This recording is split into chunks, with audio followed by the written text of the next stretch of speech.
اللهم صل على محمد وآل محمد. اعوذ باللہ من الشیطان اللعین الرجیم. بسم اللہ الرحمن الرحیم. رب اشرح لی صدری ویسر لی امری واحلل عقدۃ من لسانی یفقہوا قولی. ان اللہ وملائکتہ یصلون علی النبی یا ایھا الذین آمنوا صلوا علیہ وسلموا تسلیما. اللہم صل علی محمد وآل محمد وعجل فرجہم. ناظرین اکرام، آج ہمارا موضوع ہے ایثار فاطمہ. لفظ ایثار کے معنی اور تشریح کے حوالے سے دو گزارشات، پھر انشاءاللہ اس اہم واقعی اور حکایت کی طرف کہ جس میں فاطمہ الزہرا سلام اللہ علیہا نے بے مثال ایثار کا مظاہرہ کیا. ایثار یعنی اپنی ضرورت پر دوسروں کی ضرورت کو ترجیح دینا، یعنی دوسروں کو پرائرٹی دینا، دوسروں کو فوقیت دینا اور اپنی ضرورت کو کمتر جاننا یا بھول جانا. یعنی مثلا ایک گلاس پانی آپ بھی پیاسے ہیں، دوسرا بھی پیاسا ہے، تو وہ ایک گلاس پانی آپ اس کو دے دیں. جنگ احد میں ایک ایسا واقعہ پیش آیا کہ 7 اصحاب پیاسے تھے، اور جب ایک گلاس کا پانی کوزہ کسی کے پاس لے جایا گیا تو اس نے کہا کہ نہیں، وہ زیادہ پیاسا ہے، اس کے پاس لے جائیں. جب اس کے پاس گئے تو اس نے کہا کہ نہیں، وہ تیسرا شخص زیادہ پیاسا ہے. اس طرح کرتے کرتے 7 لوگوں میں وہ پیالہ گھوما اور کسی نے پانی نہیں پیا. 7ویں شخص نے جب انکار کیا تو پہلے شخص کے پاس جب وہ کوزہ لایا گیا تو وہ شخص، وہ صحابی شہادت کا مرتبہ پا چکے تھے. اس کے بعد دوسرے، تیسرے اور باقی 7 افراد کے پاس لے جایا گیا یہ کوزہ، تو تمام کے تمام افراد شہید ہو گئے تھے. اور اسی طرح ایک واقعہ ملتا ہے کہ اصحاب رسول میں جب بکری کا ذبح شدہ گوشت اور پکا کے لایا گیا تو ایک صحابی کے گھر بھیجا گیا، انہوں نے دوسرے، انہوں نے پھر تیسرے، اس طرح کرتے کرتے 7 اصحاب سے وہ گھوم کر دوبارہ پہلے صحابی کی طرف آ گیا. تو یہ ایثار ہے کہ آپ کو ایک چیز کی ضرورت ہے اور وہ ضرورت آپ بھول جائیں، اگنور کر دیں اور وہ چیز اس کسی دوسرے شخص کو دے دیں. ایثار سے ملتے جلتے انفاق، یعنی اللہ کی راہ میں دیے جانے والے کے حوالے سے، مال کے حوالے سے کچھ الفاظ. مثلا ایثار سے کمتر ایک صفت ہے جس کو ہم کہتے ہیں کریمیت، کریم ہونا. یعنی کسی شخص کے مطالبے سے پہلے، ڈیمانڈ کرنے سے پہلے اس کو کوئی چیز عطا کر دینا، اس کو ہم کہتے ہیں کریم ہونا. اس سے نیچے ایک صفت ہے سخاوت، سخی ہونا.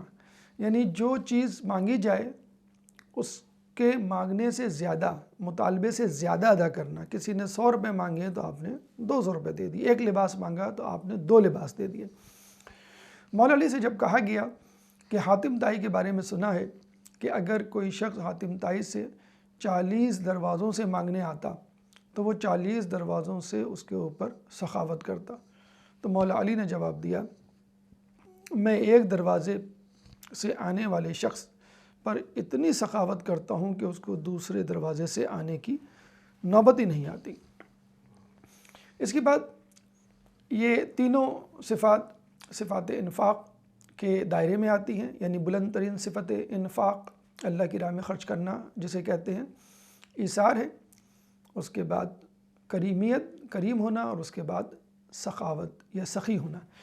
اگر ہم نے ان کی منفی صفات کی طرف چلے جائیں، یعنی ان کی ضد، ازداد کی طرف، اپوزٹ فیچرز، تو پہلے آتی ہے بخیل ہونا، بخل کا مظاہرہ کرنا، اسٹنجی، کہ آپ ایک چیز اپنے اوپر تو صرف کر رہے ہیں، یعنی مال و دولت مثلا، دوسرے پہ نہیں صرف کر رہے، دوسروں سے جو ہے گریز کر رہے ہیں، استفادہ کرنے کی کوشش کو ناکام کر رہے ہیں. اگر کوئی شخص آپ سے مانگ رہا ہے تو اس کو نہیں دے رہے، اس کو ہم کہتے ہیں بخیل ہونا، کنجوس ہونا یا اسٹنجی ہونا. اس سے ورس، یعنی بدتر صفت کیا ہے؟ لئیم ہونا. یعنی نہ تو میں دوسروں کو دوں اور نہ ہی اس چیز کو اپنے اوپر خرچ کروں. یعنی ایک اکاؤنٹ، بینک اکاؤنٹ ہے، پیسے ہیں، نہ میں دوسرے کو اس سے استفادہ کرنے کی، جسے کہتے ہیں سہولت فراہم کروں، نہ مال کو اپنے اوپر خرچ کروں. تو کسی کے کام میں نہیں، نہ دوسروں کے نہ اپنے. اس سے بھی بدترین جو منفی صفت ہے خرچ کرنے کے حوالے سے، یعنی بخیل اور جسے کہتے ہیں کہ لئیم سے بھی بدتر صفت ہے، وہ ہے شحیح ہونا، شین ہا یا ہا۔ شحیح ہونا یہ ہے کہ نہ تو دوسرے پر مال خرچ کرنا، نہ اپنے اوپر مال خرچ کرنا، بلکہ دوسروں کے پاس موجود چیزوں پر نظر رکھنا۔ تو انفاق یعنی اللہ کی راہ میں خرچ کرنے کے حوالے سے 3 مثبت صفات ہیں درجہ بدرجہ، یعنی پہلے بلند ترین درجے پر ایثار ہے، اس کے بعد کریمیت کریم ہونا ہے، اور اس کے بعد جسے کہتے ہیں سخی ہونا، سخاوت۔ اور منفی صفات کی طرف جائیں تو پہلے آئے گا بخیل ہونا، اس کے بعد لئیم ہونا، اور پھر شحیح ہونا۔ معنی اور مفاہیم کو درک کرنے کے بعد، سمجھنے کے بعد، کانسیپٹس کو کلیئر کرنے کے بعد اب ہم چلتے ہیں اس کی اہمیت، سگنیفیکنس، کہ ایثار کی کیا سگنیفیکنس ہے۔ جیسے کہ ہم نے بتلایا کہ ایثار comes under the umbrella of انفاق۔ انفاق یعنی اپنے مال کو راہ خدا میں خرچ کرنا۔ اپنے مال کو راہ خدا میں خرچ کرنے کے حوالے سے قرآن میں شروع ہی میں اس کی اہمیت کا جسے کہتے ہیں تذکرہ کر دیا ہے۔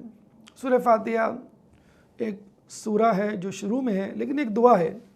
اس کے بعد سورہ بقرہ کی جو پہلی آیت ہے الف لام میم، حروف مقطعات پر مشتمل ہے، اس کے معنی ہمیں نہیں معلوم، اللہ کو یا معصومین کو یا جن لوگوں کو اس نے علم دیا ان کو معلوم۔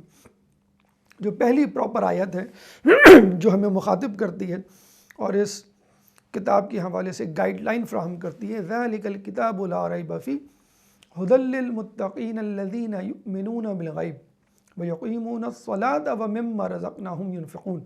ذَلِكَ الْكِتَابُ لَا رَيْبَ فِيهِ، یہ وہ کتاب ہے کہ جس میں کوئی شک نہیں، یعنی without any confusion, without any doubt, full confidence اور ٹرسٹ کے ساتھ یہ کتاب پڑھنی ہے۔ اگر آپ نے شک کیا تو آپ کچھ نہیں حاصل کر پائیں گے۔ ذَلِكَ الْكِتَابُ لَا رَيْبَ فِيهِ هُدًى لِّلْمُتَّقِينَ، ہدایت ہے متقیوں کے لیے، عام لوگوں کے لیے نہیں جو فاسق و فاجر ہیں، گنہگار ہیں، مصر ہیں، اصرار کر رہے ہیں، کانسٹنٹ ہیں اپنے گناہ میں، کنسسٹنٹ ہیں، ایڈمنٹ ہیں، بولڈ ہیں، ان کے لیے نہیں۔ ہدی للمتقین، متقیوں کے لیے ہیں۔ اب پہلا سوال گونجتا ہے کہ کیا میں متقی ہوں؟ تو متقیوں کی جو نشانیاں ہیں ان پہ آپ پورا اتر جائیے، انشاءاللہ آپ متقی ہوں گے۔ جب آپ متقی بن جائیں گے تو اس ہدایت سے، اس کتاب سے ہدایت بھی حاصل کر پائیں گے۔ ہدی للمتقین الذین یؤمنون بالغیب، پہلی صفت غیب پر ایمان، اللہ پہ ایمان، فرشتوں پر ایمان، جنت دوزخ پر ایمان، اور سب سے بڑھ کر آج موجودہ دور کے حوالے سے اپنے امام غیب، امام زمانہ علیہ السلام پر ایمان۔ یؤمنون بالغیب ویقیمون الصلاۃ، یقیمون الصلاۃ یعنی جو نماز کو قائم کرتے ہیں۔ ایک چیز کا تعلق آپ کے عقائد سے یعنی ایمان بالغیب، اور ایک چیز کا تعلق آپ کے عمل سے، اعضاء جوارح سے، یعنی نماز کو قائم کرنا۔ تیسری صفت ينفقون ومما رزقناهم ينفقون، اور جو رزق ہم نے ان کو دیا ہے اس میں سے خرچ کرتے ہیں۔ 3 صفات، ایمان بالغیب، اقامت صلاۃ، اور انفاق فی سبیل اللہ۔ غیب پر ایمان، نمبر 2 نماز کو قائم کرنا، اور نمبر 3 اللہ کی راہ میں خرچ کرنا۔ اب وہ خرچ کرنا ڈونیشن کی ضمن میں ہو، صورت میں ہو، خمس و زکوٰۃ کی صورت میں ہو، کسی بھی صورت میں ہو، قرض حسنہ کی صورت میں ہو، کسی بھی صورت میں ہو۔ تو یہ اہمیت ہے انفاق کی۔ اب انفاق سخاوت کی صورت میں بھی ہو سکتا ہے جیسے کہ ہم نے بتلایا، اس سے بڑھ کر کریمیت، کریم ہونے کی صورت میں بھی ہو سکتا ہے، اور سب سے بڑھ کر ایثار، کہ اپنی ضرورت کو بھول کر دوسروں کی ضرورت کو پرائرٹی دینا اور اس کو فوقیت دینا، اور پھر وہ چیز، وہ مال اس کے اوپر خرچ کر دینا۔ اب آئیے خود ایثار کے معاملے میں قرآن کیا کہتا ہے، کیا اہمیت، درجہ اور منزلت ہے ایثار کرنے والوں کی۔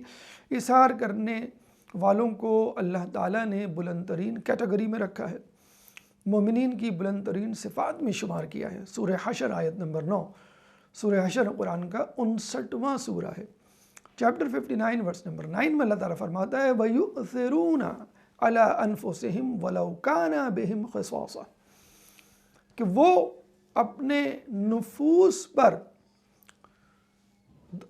لوگوں پر اپنے نفوس کو قربان کر دیتے ہیں، وَلَوْ كَانَ بِهِمْ خِصَاصَةٌ چاہے ان کو خود اس چیز کی کتنی ہی ضرورت کیوں نہ ہو۔ اس آیت کا شان نزول یہ ہے کہ رسول اکرم صلی اللہ علیہ وآلہ وسلم اصحاب کے درمیان بیٹھے ہوئے تھے، ایک شخص مسافر آتا ہے، کہتا ہے کہ میں بھوکا ہوں، آپ اس کو اپنی ازواج مطہرات کے حجروں کی طرف بھیج دیتے ہیں، ایک ایک زوجہ مطہرہ کا دروازہ کھٹکھٹایا جاتا ہے، لیکن ہر جگہ سے یہی جواب آتا ہے کہ گھر میں کچھ کھانے کو نہیں۔ وہ شخص دوبارہ آپ کی محفل میں آ جاتا ہے، رسول تمام لوگوں کو مخاطب کر کے فرماتے ہیں ہے کوئی، یعنی پہلے تو خود اپنی طرف سے دینے کی کوشش کی، اپنے گھر میں حجروں میں کچھ نہ ملا تو لوگوں کو کہا کہ آپ میں سے کوئی ان کی مدد کر سکتا ہے، یعنی اس بھوکے کو کھانا کھلا سکتا ہے۔ تو اصحاب میں مولا علی کھڑے ہوئے اور کہا کہ میں تیار ہوں اس شخص کی مہمان نوازی کے لیے۔ اب وہ شخص مولا علی کے ساتھ چلتا ہے، مولا علی گھر میں داخل ہوتے ہیں، جناب سیدہ سلام اللہ علیہا سے پوچھتے ہیں کہ اگر گھر میں کچھ کھانے کو ہے؟ بی بی فرماتی ہیں گھر میں فقط ایک فرد کا کھانا ہے، حسن حسین کھا لیں، میں کھا لوں، یا آپ کھا لیں، یا یہ مہمان کھا لیں، ایک آدمی کا کھانا۔ تو مولا علی فرماتے ہیں کہ دونوں بچوں کو بہلا پھسلا کر سلا دو اور کھانا اندر مہمان خانے میں بھجوا دو اور چراغ کو گل کر دینا۔ اب چراغ کو کیوں گل کر دینا؟ تاکہ اس مہمان کو پتہ نہ چلے کہ کون زیادہ کھا رہا ہے کون کم۔ لیکن ہماری حیرانگی کی انتہا نہیں رہتی کہ جب ہم سنتے ہیں کہ اندھیرے میں مولا علی فقط ہاتھ چلا رہے تھے کہ گویا روٹی کے ٹکڑے توڑ کر نوالے بنا کر منہ میں رکھ رہے ہوں، صرف ہاتھ، ایک ایکٹ کرنا تاکہ سامنے والے کو لگے کہ میں بھی تمہارے ساتھ شریک ہوں، کیونکہ مولا علی اگر نہ کھاتے تو شاید وہ بھی شرمندگی میں نہ کھاتا، یا کم کھاتا، یا پیٹ بھر کے نہیں کھاتا۔ تو مولا علی اندھیرے میں ہاتھ چلاتے رہے اور یوں پوری روٹی پورا کھانا وہ کھا گیا، اور مولا علی ویسے ہی بھوکے رہے۔ تو مولا علی بھی بھوکے، جناب سیدہ بھی بھوکی، اور جناب حسنین، پورا گھرانہ بھوکا، اپنی ضرورت پر دوسروں کی ضرورت کو ترجیح دینا، اپنی بھوک کو بھول جانا، اور اپنے پاس جو چیز ہے اس بھوک کو مٹانے کے لیے وہ چیز آپ دوسروں کو دے دیں، یعنی بھوکے کو، مہمان کو جو آپ کے گھر آیا۔ جب دوسرے دن یہ شخص مولا علی کے ساتھ رسول کی محفل میں دوبارہ آتا ہے تو یہ آیت قرآنی سورہ حشر کی آیت نمبر 9 وَيُؤْثِرُونَ عَلَىٰ أَنفُسِهِمْ وَلَوْ كَانَ بِهِمْ خَصَاصَةٌ کہ وہ اپنے نفوس کو دوسروں پہ نثار کر دیتے ہیں، چاہے ان کو خود اس کی کتنی ہی ضرورت کیوں نہ ہو۔ یہ ہے وہ اثار، یہ ہے وہ اہم ترین صفت جس کا مظاہرہ مولا علی نے کیا اور جس پر یہ آیت نازل ہوئی۔ ہم یہی کہتے ہیں کہ اصحاب اور اہل بیت میں یہی فرق ہے، جب آیت قرآنی اتریں اور کوئی اس پر عمل کرے تو اس کو صحابی کہتے ہیں، اور اگر کوئی نیک کام کرے اور اس عمل پہ آیت اترے تو اس کو اہل بیت کہتے ہیں۔ اب آئیے اس طرف کہ اس آیت کے حوالے سے اس کی اہمیت ایک اور نقطہ بتاتے چلیں کہ جب موسیٰ علیہ السلام نے اللہ تعالیٰ سے پوچھا کہ اے اللہ تو نے اہل بیت، پہلے تو نے کہا کہ اہل بیت کی کیا قدر و منزلت ہے، تو اللہ نے کہا کہ تم ان کی قدر و منزلت کو نہیں پہنچ سکتے، نہیں پہچان سکتے۔ جب موسیٰ نہیں پہچان سکتے تو ہم کیسے پہچان سکتے ہیں؟ چنانچہ موسیٰ علیہ السلام کو اللہ تعالیٰ نے کہا کہ میں تمہیں فقط ایک درجہ، ایک منزلت بتلاتا ہوں۔ اللہ تعالیٰ نے حجابات ہٹائے اور موسیٰ علیہ السلام کو اہل بیت کی منزلت اور رتبہ دکھایا تو قریب تھا کہ ان کی روح قفس عنصری سے پرواز کر جائے۔ انہوں نے کہا اے اللہ تو نے اہل بیت کو اتنی قدر و منزلت کس وجہ سے دی؟ تو اللہ تعالیٰ نے بتلایا کہ میں نے یہ قدر و منزلت ان کو صفت ایثار کی وجہ سے دی۔ تو یہ وہ صفت ایثار ہے جس کی وجہ سے اہل بیت تمام مخلوقات سے افضل ٹھہرے۔ ویسے تو ہر صفت میں اہل بیت تمام لوگوں سے افضل ہیں، لیکن بطور خاص ایثار ایک ایسی صفت ہے کہ جس میں آپ لوگوں کا مرتبہ، مقام اور کارکردگی بلند ترین ہے۔ اس کے علاوہ اس آیت ایثار کی اہمیت کے حوالے سے ایک اور بات کہ غرر الحکم میں مولا علی سے روایت ہے کہ جب خلیفہ سویم کی باری آئی، یعنی منتخب کرنے کی باری آئی اور لوگوں میں کمپٹیشن، تقابل، مقایسہ شروع ہوا، تو مولا علی نے تمام لوگوں کو مخاطب ہو کے کہا کہ تم میں سے کون ہے، ویسے تو بہت ساری صفات گنوائی، ایک صفت یہ بھی گنوائی کہ تم میں سے کون ہے کہ جس کے لیے یہ آیت نازل ہوئی، اور پھر سورہ حشر کی آیت نمبر 9 وَيُؤْثِرُونَ عَلَىٰ أَنفُسِهِمْ وَلَوْ كَانَ بِهِمْ خَصَاصَةٌ والی آیت کو کوٹ کیا، اس کو ریسائٹ کیا، اس کی جسے کہتے ہیں کہ قرأت کی۔ تو اتنی اہم آیت ہے کہ جس کو خلافت کی دلیل کے طور پہ مولا علی نے پیش کیا۔ اب ہم چلتے ہیں اس ایثار کی طرف، اس واقعے کی طرف جو بطور خاص اس موضوع نشست سخن میں آپ کے سامنے پیش کرنا ہے۔ جناب سیدہ سلام اللہ علیہ کی شادی ہوئی، عروسی جوڑا زیب تن کیا، اور شادی شدہ خواتین خصوص اور بالعموم تمام خواتین کو شادی کے جوڑے کی اہمیت کا آپ کو اندازہ ہے کہ ہزاروں، لاکھوں اور دنیا کے ارب پتی لوگ کروڑوں روپے خرچ کر دیتے ہیں اس شادی کے جوڑے کے لیے، جو کہ ایک مرتبہ پہنا جاتا ہے۔ جناب سیدہ عروسی جوڑا پہنے ہوئے ہیں۔ کہتے ہیں کہ ایک سائلہ، ایک روایت آیت اللہ قزوینی نے اپنی کتاب فاطمۃ الزہرا سلام اللہ علیہا من المہد الی اللحد، یعنی گہوارے سے قبر تک میں لکھی ہے۔ آیت اللہ قزوینی نے مؤسسہ یعنی انسائکلوپیڈیا کے حوالے سے ہر معصوم پر ایک کتاب لکھی ہے۔ تقریباً 6 معصومین کے ترجمے بازار میں اردو میں آ چکے ہیں، اور ماشاءاللہ ان کی اپنی معرفت اہل بیت کے حوالے سے اتنی تھی کہ جب ان کی قبر کشائی کی گئی اور ان کی جسد مبارک کو، ان کی میت کو دوسری جگہ منتقل کیا جانے لگا، تو قبر کھول کے دیکھا گیا کہ وہ کتاب بعین ہی ویسے ہی ان کے سینے پر موجود ہے، اور ان کا چہرہ اتنا ہی تر و تازہ ہے جتنا دفنانے کے وقت تھا۔ تو آپ نے اپنی کتاب میں لکھا ہے کہ سائلہ آئی اور بی بی نے اپنا جوڑا دے دیا، اور پھر جنت سے ان کے لیے عروسی جوڑا آیا۔ ایک اور واقعہ جو پند تاریخ میں موسیٰ خسروی نے لکھا ہے، 5 جلدوں کا ترجمہ اردو میں ہو چکا ہے، وہ ایثار کے عنوان سے ایک باب باندھتے ہیں اور مختلف لوگوں کے ایثار کا تذکرہ کرتے ہیں۔ اس میں بی بی سیدہ سلام اللہ علیہا کے ایثار کا بھی تذکرہ ہے کہ بی بی سیدہ کی جب شادی ہوئی تو دوسرے دن رسول اکرم صلی اللہ علیہ وآلہ وسلم جب گھر تشریف لاتے ہیں تو دیکھتے ہیں جناب سیدہ پرانا جوڑا، پرانا لباس پہنی ہوئی ہیں۔ جب رسول پوچھتے ہیں کہ بیٹا تمہارا نیا لباس کہاں گیا، تو جناب سیدہ فرماتی ہیں وہ تو میں نے فقیر کو دے دیا۔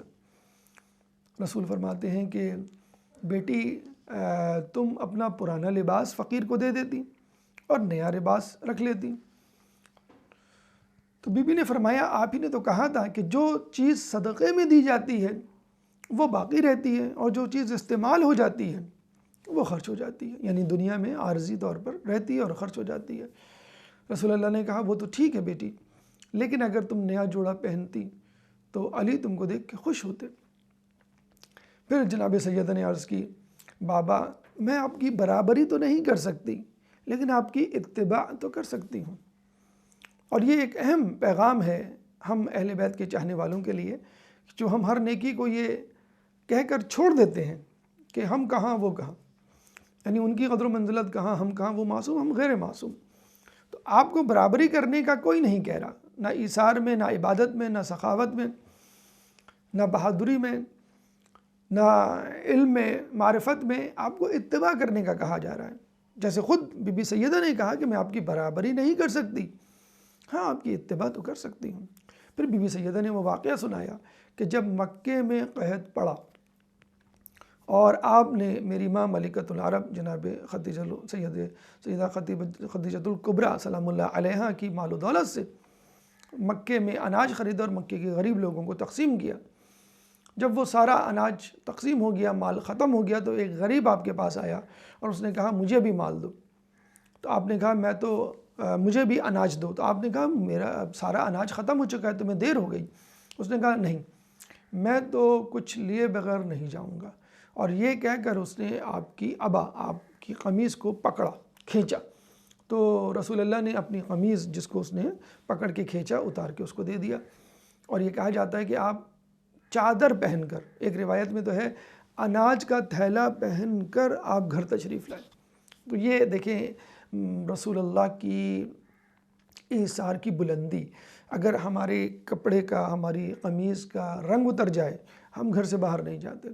دھاگا نکل آئے آستین کا تو ہم جو ہے اس کو نہیں پہنتے. اگر پینٹ میں کریز صحیح نہ ہو, سیدھی نہ ہو, تو ہم جو ہے وہ دوسری پینٹ پہنتے ہیں اور گھر والوں پہ چیختے چلاتے ہیں. یعنی لباس کے حوالے سے اتنے سینسٹیو اور چوزی ہیں کہ ہمیں اپنے مطلب کا لباس نہ ملے اور اپنے معیار کا جسے کہتے ہیں کہ چیز یا وہ لباس نہ ملے جس کو ہم چاہتے ہیں, تو ہم باہر نہیں جاتے. اور رسول اللہ باہر اپنی قمیض کسی کو دے دیتے ہیں اور اناج کا تھیلا ایک روایت کے مطابق یا چادر پہن کے گھر تشریف لاتے ہیں. تو بی بی یہ واقعہ سنا کر کہتی ہیں بابا میں آپ کی برابری تو نہیں کر سکتی, ہاں اتباع تو کر سکتی ہوں. بس میں نے آپ کی اتباع کرتے ہوئے اپنا اہم ترین جوڑا, عروسی جوڑا جو ہے وہ فقیر کو دے دیا. اب رسول اللہ جو ہے وہ بی بی سیدہ کو گلے لگاتے ہیں, ان کا ماتھا چومتے ہیں, اور اسی وقت جبریل آتے ہیں اور کہتے ہیں کہ اے محمد فاطمہ کو کہو کہ خدا آپ کو سلام کہتا ہے اور یہ کہتا ہے کہ خدا فاطمہ سے راضی ہے اور فاطمہ جو چاہے مانگ سکتی ہے, ہم اس کو دینے کے لیے تیار ہیں. اب بی بی کا دوبارہ جواب سنیے, ہمارے لیے بہت اہم پیغام کہ ہماری اگر کوئی نیکی قبول ہو جائے اور اللہ کہے کہ ہم نے یہ تمہاری نیکی قبول کی, اب بتاؤ تم کیا مانگتے ہو, تو یقیناً ہم جو کچھ مانگیں گے وہ اس سے بلندر ہوگی جو ہم نے دیا. یقیناً ہم جو کچھ مانگیں گے وہ اپنی ذات کے لیے مانگیں گے. اب بی بی سیدہ کیا مانگتی ہیں؟ بی بی سیدہ کہتی ہیں کہ یا رسول اللہ خدا کی لذت خدمت نے مجھے اس سے کچھ مانگنے سے روکا ہوا ہے اور میں تو فقط لقاء اللہ, ملاقات پروردگار کی مشتاق ہوں. یعنی اللہ کی عبادت میں اتنی مصروف و مشغول اور مسحور ہوں, اتنی لذت ہے اللہ کی عبادت میں کہ میرا جی ہی نہیں چاہتا کسی اور چیز کے مانگنے کا. یعنی جو بھی چیز میں مانگوں گی اس میں لذت تو ہوگی, لیکن اس لذت سے میں محروم ہو جاؤں گی. اتنی جسے کہتے ہیں کہ بہترین لذت اور بلند ترین لذت کو میں کیوں. وہ ایک ہمیں چھوٹا سا واقعہ ملتا ہے ایک پرندے کے حوالے سے. موسیٰ علیہ السلام ایک دریا سے گزر رہے تو دیکھا ایک پرندہ پیاسا منہ کو کھول رہا ہے, زبان ہلا رہا ہے, اور جیسے ہی شاخ پہ بیٹھا ہوا تھا, جیسے ہی وہ جھکتا ہے اور دریا کے پانی کے قریب اپنی چونچ لے جاتا ہے, دوبارہ واپس آ جاتا ہے. پھر وہ منہ میں بڑبڑا رہا ہوتا ہے, جیسے ہی جھکتا ہے پھر واپس آ جاتا ہے. تو موسیٰ علیہ السلام نے کہا یہ پرندہ, اے اللہ یہ پرندہ پیاسا ہے, دریا کے قریب پانی کے قریب اپنی چونچ کو لے جاتا ہے لیکن پانی سے سیراب ہونے کی کوشش نہیں کرتا, دوبارہ واپس آ جاتا ہے, اور یہ مسلسل منہ چلا رہا ہے, زبان ہلا رہا ہے. تو یہ کیا پڑھ رہا ہے, کیا کر رہا ہے, کیوں نہیں پانی پی رہا؟ تو پروردگار نے کہا کہ موسیٰ یہ میرے ذکر الہی میں مصروف ہے, اور جب پانی کے قریب جاتا ہے تو یہ سوچتا ہے کہ اگر میں نے پانی پیا ان چند لمحوں کے دوران جب میں پانی سے سیراب ہو رہا ہوں گا خدا کے ذکر سے محروم ہو جاؤں گا. یہ ہے صفت, یہ ہے وہ لذت کہ جس کی وجہ سے انسان دنیا و ما فیہا کی لذت سے ماورا ہو جاتا ہے, بے نیاز ہو جاتا ہے. تو بی بی فرما رہی ہیں کہ میں تو فقط پروردگار کی دیدار کی مشتاق ہوں, مجھے جو چیز بھی چاہیے اس کی لذت یقیناً اس سے کم تر ہوگی. اور ویسے بھی اگر آپ جیسے بزرگوں میں ملتا ہے ایک آیت میں کسی نے شخص نے پوچھا اگر مجھے یقین ہو پروردگار مجھے اجازت دے کہ میں تمہاری ایک دعا قبول کروں گا, بس مانگو تم کیا مانگو گے, تو میں کیا دعا مانگوں, یعنی ایسی کمپریہنسو ایسی جامع دعا. تو بزرگ نے جواب دیا تم اللہ سے اللہ کو مانگ لو, تو بس تم نے تمام چیز مانگ لی. کہتے ہیں کہ بادشاہ نے اعلان کروایا اپنی سلطنت میں کہ فلاں دن تمام لوگوں کو اجازت ہے وہ میرے محل میں آ سکتے ہیں اور وہ جس چیز پہ ہاتھ رکھیں وہ چیز ان کی. اب اس دن کا لوگ انتظار کرتے ہیں, باری باری لوگ داخل ہوتے ہیں, کوئی کرسی پہ ہاتھ رکھتا ہے, کوئی میز پہ ہاتھ رکھتا ہے, کوئی پیالے پہ ہاتھ رکھتا ہے، کوئی سونے پہ ہاتھ رکھتا ہے، کوئی چاندی پہ ہاتھ رکھتا ہے، کوئی ہیرے پہ ہاتھ رکھتا ہے، کوئی لباس سے فاخرہ پہ ہاتھ رکھتا ہے۔ ایک شخص بھاگتا ہوا آتا ہے اور بادشاہ کے قریب آ کر بادشاہ کے کندھے پہ ہاتھ رکھ دیتا ہے کہ مجھے کچھ نہیں چاہیے، آپ چاہیے۔ تو جب آپ نے بادشاہ ہی کو مانگ لیا اور بادشاہ جب آپ کا ہو گیا تو بادشاہ سے منسوب بادشاہ کی ملکیت میں موجود تمام چیزیں آپ کی ہو گئیں۔ تو جنت کیا، جنت کی نعمتیں کیا، سب چیزیں، پوری کائنات گویا آپ کی ہو گئی۔ تو اللہ سے اللہ کو مانگ لے، اور یہی اہل بیت کا طریقہ ہے۔ مولا علی فرماتے ہیں کہ میں عبادت اس لیے نہیں کرتا کہ مجھے جنت کا شوق ہے، نہ اس لیے کرتا ہوں کہ مجھے جہنم کے عذاب کا خوف ہے، کیونکہ جنت کے شوق میں لالچ تاجر کی عبادت ہے، جہنم کے خوف سے عبادت غلام کی عبادت ہے۔ میں تو عبادت اس لیے کرتا ہوں کہ اللہ اس عبادت کا سزاوار ہے، یعنی اللہ کی عبادت کرنی چاہیے، وہ اس کا حق رکھتا ہے، استحقاق رکھتا ہے۔ جناب بی بی نے کہا میں تو پروردگار سے ملاقات کی مشتاق ہوں۔ اب اللہ کے رسول جب اپنی بیٹی کا یہ تقویٰ، یہ ایثار دیکھتے ہیں تو اپنے ہاتھ بلند کرتے ہیں، اور بی بی سیدہ سے کہتے ہیں کہ تم بھی اپنے ہاتھ بلند کرو۔ اب یہاں پہ پھر دوبارہ سوال اٹھتا ہے کہ رسول اللہ کیا مانگنے جا رہے ہیں، کیا اہم ترین چیز کا مطالبہ کرنے جا رہے ہیں اپنے لیے، بی بی کے لیے، بی بی کے خاندان کے لیے؟ کیا ممکنہ چیز ہو سکتی ہے جو رسول مانگ سکتے ہیں؟ رسول ہاتھ بلند کرتے ہیں، بی بی بھی ہاتھ بلند کرتی ہیں، اور رسول اللہ دعا کرتے ہیں اللہم اغفر لے امتی، اے اللہ میری امت کو معاف کر دے۔ رسول اللہ نہ اپنی فکر کر رہے ہیں، نہ بی بی کی فکر کر رہے ہیں بیٹی کی، نہ اس کے خاندان کی، نہ اپنے لوگوں کی، اگر فکر کر رہے ہیں پوری امت کی کہ اے اللہ میری امت کو بخش دے۔ اور اس دعا میں بی بی بھی شامل، آمین میں بی بی بھی شامل۔ تو اللہ جو دعا اللہ کرے، جس دعا میں، جس کی آمین میں بی بی شامل ہو، اس کو دعا کے استجاب کے درجے کو کیوں نہ اللہ تعالیٰ پہنچا دے۔ جبرائیل امین نازل ہوتے ہیں اور رسول اللہ کو کہتے ہیں کہ اے رسول اللہ، اللہ تعالیٰ نے فاطمہ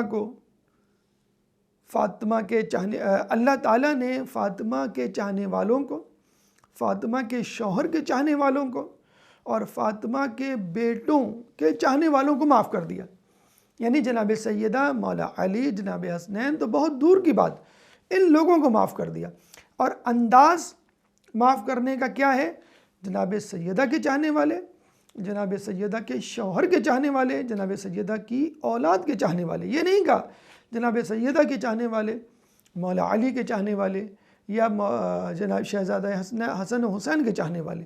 ریفرنس، حوالہ، مرکز تعارف، مرکز شفاعت یا سبب مغفرت کون ہے؟ جناب سیدہ، اور ان سے متعلقہ چیزیں بالکل وہی انداز ہے جو حدیث قصہ میں رسول اللہ جب چادر میں سب کو لیتے ہیں تو اللہ تعالیٰ جب فرشتوں سے تعارف کرواتا ہے تو الگ الگ تعارف نہیں کرواتا، یہ فاطمہ ہیں، یہ رسول اللہ ہیں، یہ علی ہیں، یہ حسنین ہیں۔ کیا کہتا ہے؟ ہم فاطمہ تو و ابوہا و بعلوہا و بنوہا، یہ فاطمہ ہیں، یہ ان کے والد ہیں، یہ ان کے شوہر ہیں، یہ ان کی اولاد حسن و حسین ہیں۔ اور یہاں پہ بھی یہی انداز کہ جو فاطمہ سے محبت کرے، جو فاطمہ کے شوہر علی سے محبت کرے، جو فاطمہ کے بیٹوں حسن و حسین سے محبت کرے، اللہ تعالیٰ نے اس کو بخش دیا۔ جناب والا، بس یہاں پہ یہی عرض کرنا تھا کہ جناب سیدہ اہل البیت اپنی نیکیوں کے عوض جو اجر، جو ریوارڈ مانگتے ہیں، وہ بھی اپنے لیے نہیں، ہم جیسے امتیوں کے لیے۔ کہتے ہیں کہ جناب بی بی سیدہ سلام اللہ علیہا کا جب آخری وقت آیا تو مولا علی سے انہوں نے کہا کہ یہ صندوقچی جو ہے میری قبر میں رکھ دینا۔ مولا علی نے دیکھا کہ آپ کے بستر کے نیچے ایک صندوقچی تھی، سبز رنگ کی، اور اس میں سفید رنگ کا کاغذ، اور اس میں ایک تحریر تھی۔ جب مولا علی نے پوچھا یہ کیسی صندوقچی ہے، اس میں کیسی تحریر ہے، تو بی بی نے پورا واقعہ سنایا اور کہا کہ جب جبرائیل آئے اور انہوں نے یہ خوشخبری دی کہ اللہ تعالیٰ نے میری امت کو، یعنی میرے چاہنے والوں کو اور آپ کے چاہنے والوں کو اور حسن و حسین کے چاہنے والوں کو معاف کر دیا، تو یہ صندوقچی بھی ساتھ لائے، سبز رنگ کی صندوقچی، جس میں ایک تحریر کے جس میں لکھا ہوا تھا کہ اللہ تعالیٰ نے اپنی رحمت کو تمہارے لیے لازم کر دیا. یعنی اللہ تعالیٰ نے مغفرت قبول کر لی. کس کی؟ ان لوگوں کی جن لوگوں نے اپنی چاہت کو، اپنی محبت کو اور اپنی الفت کو جناب سیدہ اور ان کے گھر والوں سے منسوب کر دیا. تو جسے کہتے ہیں کہ نیکیاں، فیضان اور عبادت ایثار اہل بیت کی طرف سے ہیں، لیکن اس ایثار کے بدلے میں جو ریوارڈ ہے، جو جزا ہے، وہ امت کی مغفرت کے لیے مانگا جا رہا ہے. تو ضروری ہے کہ ہم اپنے اعمال میں، اپنے روز و شب میں اللہ تعالیٰ سے مغفرت طلب کریں اور اپنے اعمال اس طرح کریں کہ ہم جناب سیدہ کی زینت بنیں، ان کے لیے باعث ننگ و عار نہ بنیں. یعنی امام صادق علیہ السلام فرماتے ہیں کونوا لنا زینا ولا تکونوا علینا شینا. اور اس تحریر کو کہ جو صندوقچی میں موجود تھی، جس میں اللہ تعالیٰ نے میکائیل اور جبرائیل سے شہادتیں لیں کہ تم اس تحریر کے نیچے اپنے سگنیچر، اپنے دستخط، اپنی شہادت کو ثبت کرو کہ میں نے لکھ دی رحمت ان تمام لوگوں کے لیے کہ جو اہل بیت سے محبت کرتے ہیں. کتب ربکم علی نفسہ الرحمہ، کہ تمہارے رب نے لکھ دی رحمت ان نفوس کے لیے کہ جو ان لوگوں سے محبت کرتے ہیں. اب یہاں پر ایک سوال پیدا ہوتا ہے، لوگ پوچھتے ہیں کہ بھئی اتنا بڑا ایثار، اتنی بڑی رحمت ہم کیسے کریں؟ وہ معصوم تھے، ہم غیر معصوم. تو ایک چھوٹا سا قصہ غیر معصوم کا سن لیجئے، جس نے اتباع فاطمہ کی، اتباع اہل بیت کی برابری نہیں کی. مقدس اردبیلی کے بارے میں ملتا ہے کہ ان کے دور میں بہت زبردست قحط پڑا، لوگ بھوکے مرنے لگے. آپ نے اپنے گھر کا تمام اناج اٹھا کر لوگوں میں تقسیم کر دیا. اب ان کی زوجہ ان پر بہت برہم ہوئی، خاموشی سے وہ مسجد چلے گئے اور مسجد میں اعتکاف میں بیٹھ گئے. دوسرے دن ایک شخص آتا ہے ان کے گھر اور ان کی زوجہ کو کہتا ہے کہ آپ کے شوہر مقدس اردبیلی جو مسجد میں بیٹھے ہیں اعتکاف میں، انہوں نے یہ اناج آپ کو پہنچایا ہے، پہنچانے کا کہا ہے. انہوں نے یہ اناج لے لیا، بہترین قسم کا گیہوں، بہترین قسم کا گندم، بہترین قسم کی دالیں اور اناج، کہ گھر والے تمام خوش ہو گئے. اور جب تیسرے دن اعتکاف مکمل کرنے کے بعد مقدس اردبیلی گھر میں حاضر ہوتے ہیں تو ان کی زوجہ بہت خوش ہوتی ہیں اور ان کا شکریہ ادا کرتی ہیں کہ آپ نے اتنا اہم اناج جو ہے ہمارے گھر بھجوایا. تو مقدس اردبیلی نے کہا کہ وہ اناج تو میں نے نہیں بھجوایا. تو پتہ چلا کہ وہ اناج اللہ نے کسی سبب بندوبست کر کے مقدس اردبیلی تک پہنچایا. تو اگر آپ اظہار کریں گے، اہل بیت کی اتباع کریں گے، اگر آپ اظہار کریں گے تو اس کے بدلے میں اللہ تعالیٰ کسی نہ کسی طرح آپ کا بندوبست کر دے گا، جسے کہتے ہیں کہ تلافی کر دے گا. کہ اللہ تعالیٰ سے تجارت کرو کہا گیا ہے، اور ناداری میں بھی تجارت ہو سکتی ہے. مقدس اردبیلی کوئی بہت بڑے دولت مند شخص نہیں تھے. یہاں پہ ایک واقعہ چھوٹا سا ہم نے غیر معصوم کا جب عرض کیا آپ کے سامنے، آپ کے حوصلے کو بلند کرنے کے لیے، ایثار کی طرف آمادہ کرنے کے لیے، تو ایک غیر مسلم کا بھی واقعہ سن لیجئے جو ایک غریب شخص تھا لیکن اس میں بھی وہ ایثار کرتا ہے. بل گیٹس کے بارے میں کہا جاتا ہے کہ جب یہ دنیا کا امیر ترین شخص نہیں بنا تھا تو نیو یارک کے ایئرپورٹ پہ آیا. جب ایئرپورٹ پہ اترا تو اس کو اخبار پڑھنے کی ضرورت پیش آئی. تو ایک اخبار والا اس کو نظر آیا، اس نے بلایا، اخبار لیا، اس نے والیٹ میں دیکھا اپنے تو چینج نہیں تھا. تو اس نے اخبار والے سے کہا میرے پاس چینج نہیں ہے. اخبار والے نے کہا کوئی بات نہیں، آپ بعد میں دے دیجیے گا یا میری طرف سے فری. دوسرے مہینے دوبارہ اسی ایئرپورٹ پہ اتفاق سے آتا ہے، پھر اخبار کی ضرورت پیش آتی ہے، پھر والیٹ میں چینج نہیں ہوتا. وہ اخبار والے سے کہتا ہے میرے پاس چینج نہیں. تو اخبار والا کہتا ہے کوئی بات نہیں، میری طرف سے فری. جب وہ تیسری مرتبہ آتا ہے تو اس وقت وہ دنیا کا امیر ترین شخص بن چکا ہوتا ہے، جد و جہد سے نکل کر انعام کی منزل پر آ چکا ہوتا ہے. اب وہ اس اخبار والے کو خود ڈھونڈتا ہے. جب اخبار بڑی تگ و دو کے بعد اخبار والا مل جاتا ہے تو اس سے کہتا ہے کہ آج تم جو مانگو گے وہ تمہیں دوں گا. تم نے جو مجھ پر احسان کیا اس سے دگنا تگنا کئی گنا بڑھا کے دوں گا. تم نے مجھے ایک اخبار دیا ہے، میں تمہیں پوری دکان دلا سکتا ہوں. تو اخبار والے نے کہا کہ آپ ہرگز میری برابری نہیں کر سکتے. بل گیٹس بڑا حیران ہوا کہ تم نے مجھے ایک اخبار دیا، میں تم کو اخبار کی دکان دلا سکتا ہوں، برابری کیا؟ میں تو بہت آگے جا کر تمہاری مدد کر سکتا ہوں۔ تو اس نے کہا کہ میں نے ایک اخبار اس وقت دیا جب میں چند اخبار اپنے ہاتھ میں رکھتا تھا، چند اخباروں کا مالک تھا۔ غربت میں آپ پر میں نے خرچ کیا، آپ کئی سو بلین ڈالر کے مالک ہیں، کیا آپ چند بلین ڈالر مجھے دے سکتے ہیں؟ اگر آپ نے ایثار کیا تو آپ اپنی امیری میں ایثار کریں گے کہ آپ کو یقین ہوگا کہ اگر میں اس کو دے بھی دوں گا تو میرے پاس بہت کچھ بچ جائے گا۔ اور جب میں نے دیا تھا میرے پاس چند ہی اخبار تھے، اس میں سے میں نے آپ کو دیا۔ تو کہنے کا مقصد یہ ہے کہ اگر آپ غریب ہیں، نادار ہیں، تو اس میں سے بھی کچھ پروپورشن، تجارت تو کہتے ہی اسے ہیں، خدا سے تجارت تو کہتے ہی اسے جو غربت اور فقر و فاقے میں کی جائے۔ کیا آپ 10 روپے یا 100 روپے کی تجارت نہیں کر سکتے؟ کیا آپ 10 سینٹ یا 1 پاؤنڈ کی تجارت نہیں کر سکتے؟ کیا آپ چند ڈالرز کی تجارت نہیں کر سکتے؟ اللہ تعالیٰ سے تجارت کرنے کا مطلب ہے کہ نہ صرف دنیا میں بلکہ آخرت میں بھی اپنے لیے اللہ سے ملاقات جنت کی نعمتوں کے سائے میں کرنا۔ اللہ تعالیٰ سے دعا ہے کہ ہمیں صفت ایثار اپنانے کی توفیق عطا فرما۔